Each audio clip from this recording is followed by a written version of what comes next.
This is a very complicated issue, but the very first witness brought by the prosecution was a woman named Hanfeng Lin. Hanfeng Katie Lin was her pseudonym. She presented a very honestly wrenching account of losing a total of almost $250,000 to a pig butchering operation that got her to buy crypto on Bitcoin on crypto.com. And what is pig butchering? So pig butchering is basically either a romance or an investing scam. In this case, she was contacted via WhatsApp. And over the course of time, in this case, they had her deposit Bitcoin into let's just call it a fake website called NTU Capital, which displayed fake investment returns on first $6,000. She thought she was doing great. And then, of course, she immediately takes $190,000 out of her savings account and puts it into Bitcoin from crypto.com into this platform. Then this is where it gets really dicey, is she hired a recovery firm called payback.com to trace these transactions and to help her to recover the money that was stolen from her. This is all testimony given on the stand. Payback.com told her that her money had gone to Coinbase, FTX, Kraken, and Tornado Cash. And she sent letters to, I believe, all four of those, trying to get them to trace it, block it, and freeze the funds. Tornado Cash was the only one who replied. I believe it was directly from Roman, saying, we can't do anything about it. It's a protocol. It now turns out that Payback.com is a scam that is under active investigation by the FBI. Its tracing report is probably almost entirely fake.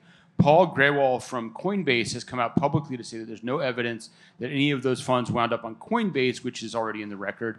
And now Taylor Monahan and Inca Digital have basically debunked the method by which this tracing is being backed up by the government witness, which we can go into.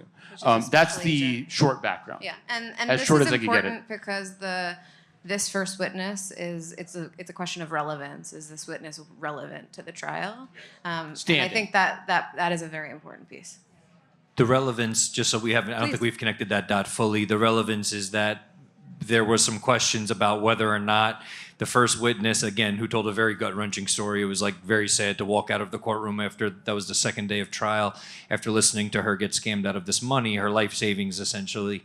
The idea was floated that the money never actually went through Tornado Cash. So now you have a witness on the stand telling this story, obviously having an impact on the jury, and maybe this money never even touched Tornado Cash. And so what ended up happening a little bit later, when someone brought this idea up, the idea of a mistrial was floated because you can't do something like this. So then it's like maybe now the defense is going to submit a motion for a mistrial. But what ended up happening is the FBI, there was one person predominantly who was... So first witness was Lynn. Second witness? Was that DeCapua? Was he the second witness in the actual trial? He was one of the... I'm not sure. I don't know. He was the first tracing witness brought on by the prosecution. So he's been with the FBI for 15 years. He's been tracing transactions since before crypto existed. He was tracing like e-gold and some of like the virtual monies, even before Bitcoin. Yeah. Mark Force. Who's this? That's the guy that stole all the Silk Road coins. Oh, okay. There we go. All right. little trivia there. A little trivia. So this... Carl Force. So this guy has a lot of background, seemed fairly credible in terms of his tracing abilities. But at the end during the cross-examination, the defense was like, have you linked Miss Lynn's coins to Tornado Cash? And he's like, I have not. And everyone was like, I'm sorry, what? Like, what is going on? And the defense had only put, they said that was the only person that they had contracted for tracing. There was someone else who had the capability and even the experience with tracing. This was the IRS agent that we mentioned. But then it was like at the end of court, I think it was the beginning of this week. Was it Monday that this happened? Time is a flat circle. Yeah, it's like it's all just a blur. But everyone was just like, I mean, it was a moment. You're just like, I'm sorry, did that guy just say that he didn't trace this? And even he was sort of like, uh-oh. Like, and just to put a period on that, in the wake of this, there was an evidentiary hearing in which, I believe just in an objection, the defense raised the possibility of a mistrial. So this trial could have entirely been thrown out if it was discovered that Lynn's experience was not in any way connected to Tornado Cash, in theory, the judge can strike that testimony and ask the jury simply to disregard it.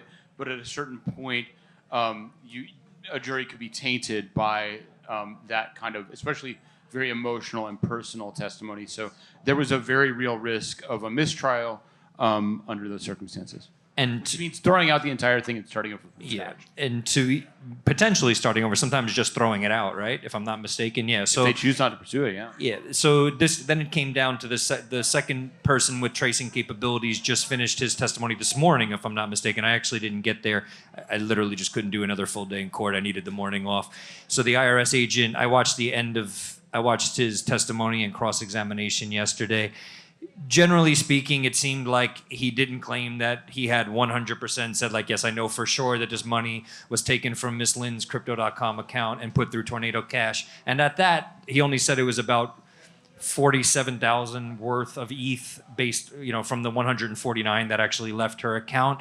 It seemed credible enough, I'll put it that way. I wrote a piece last night saying that there's probably a low likelihood of the defense submitting the motion for mistrial, only because I think it's going to be hard to discredit him as a tracer, even though he wasn't initially brought on to do that work. But here's where I'm going to circle back around to the thing that I cut myself off on, which is this Stefan George, the IRS tracer, used what is called last in, first out as a method of tracing.